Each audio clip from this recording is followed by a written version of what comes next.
Maksudnya, kepatuhan seorang istri kepada suami ini penting sekali. Jadi maksudnya kepatuhan seorang istri kepada suami. Kalau suami yang nggak benar, tidak boleh kita patuh dalam keharamannya. Surganya seorang suami bisa saja pada seorang istri dengan pengabdian yang serius. Ini biasanya egonya seorang laki-laki pakai itu. Surga istri ada di suami. Ya, suaminya nggak benar, nggak mendidik, mana surga? Neraka bareng-bareng namanya. Ya. Ada suami egois, keras kepala. Kalau sudah istrinya apa-apa langsung surga mul pada saya. Dong orang model begitu. Mau ngajak masuk neraka sama-sama. Surga anak di bawah telapak kaki ibu misalnya, maksudnya adalah pengabdian kepada ibu, bekti kepada ibu dan seterusnya.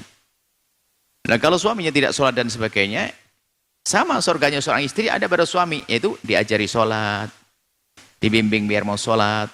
Nggak ada urusannya ini dengan kedoliman, kekejaman istri atau suami pada istri, nggak ada itu. Dan sebetulnya di antara kita ini adalah menjadi sebab masuk surga kalau kita perluas. Surga kita pada kawan kita. Kalau kita betul mengajak dia pada kebaikan, dia selamat, menjadi sebab keselamatan kita juga.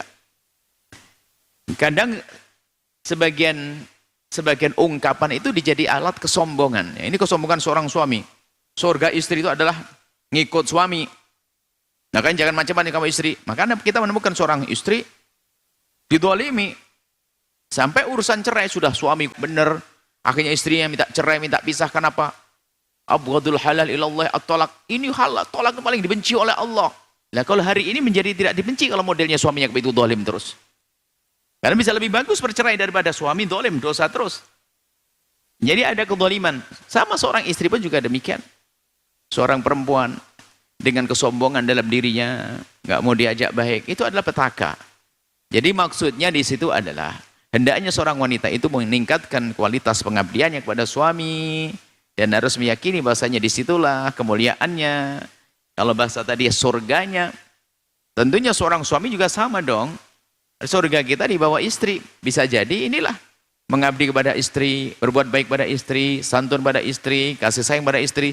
Semua itu pahala menjadikan sebab kepada kemuliaan di surga. Tapi kalau suami tidak ngajari istri, artinya apa? Nerakanya di istrinya. Suami yang rusak suami, istri yang rusak suami, menjadi suaminya korupsi, tuntutan yang berlebihan sampai suami pusing melakukan yang haram. Nah ini adalah neraka juga. Istri neraka bagi sang suami. Maka hidup yang indah tolong menolong dalam kebaikan sehingga masing-masing dari kita itu menjadi penolong atau sebab masuk surga. Begitu sebaliknya kalau kita bukan tolong menolong dalam kebaikan, lihat suami ngajari jelek kepada istri, istri ngajari kejelekan pada suami, nggak ada surga di sini. Bal akan jadi permusuhan al-akhilla yauma idzin ba'duhum li ba'din adu. Yang katanya akrab di dunia, bahkan suami istri, sahabat dengan sahabat, ternyata di akhirat menjadi saling tuntut menuntut. Kenapa? Karena menjadi sebab masuk neraka. Dia nggak terima, ya Allah saya masuk neraka gara-gara istriku tuh. Masukkan ke neraka, masuk neraka. Tapi kalau bertemunya dalam kebaikan, tolong menolong. Jangankan suami istri, sahabat pun akan jadi tolong menolong. Ya Allah, aku jadi benar gara-gara dia. Kenapa dia di neraka? Ya Allah, angkat ke surga. Kalau suami kepada istri bisa saja, sahabat dengan sahabat bisa terjadi. Maka ayo kita bertemu dalam kebaikan. Jangan ada kezaliman. Hei suami, lihat, dolim kepada orang di pasar sana adalah dosa.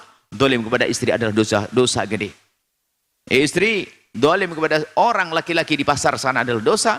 Dolim kepada suami adalah lebih dosa. Ini saja insyaAllah. Allah alam bisawab.